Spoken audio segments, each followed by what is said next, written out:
sahabat Irma, di video kali ini kami akan membahas tentang adab terhadap kedua orang tua. Nah, pertama-tama kami akan mengajak terkhusus yang menonton video ini untuk selalu bersyukur kepada Allah Subhanahu wa Ta'ala dan tak lupa bersolawat kepada baginda Nabi Muhammad SAW. Dan ayo berbakti kepada orang tua selalu. Berikut penjelasannya.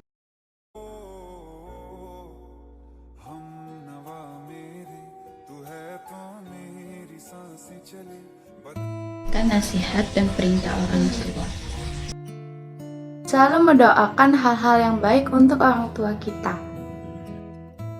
Berkata halus dan sopan adalah salah satu wujud penghormatan kita kepada orang tua kita. Selalu berbuat baik kepada orang tua. Selalu bersyukur dengan keberadaan orang tua kita. Merawat orang tua dengan penuh keikhlasan dan kesabaran. Selalu mencintai dan sayang kepada kedua orang tua. Melaksanakan nasihat dan perintah orang tua.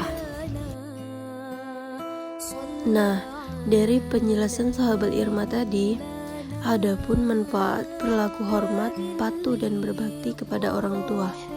Tentunya ada hikmah yang akan seorang anak peroleh dari berbakti kepada orang tua, sebab ini adalah perbuatan yang dicintai Allah Subhanahu wa Ta'ala.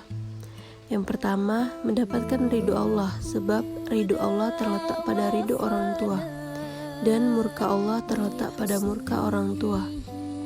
Yang kedua, dicap sebagai orang-orang yang bertakwa, sebab berbakti kepada orang tua merupakan perintah Allah Subhanahu wa Ta'ala dan Rasul-Nya. Yang ketiga, mendapatkan jaminan surga.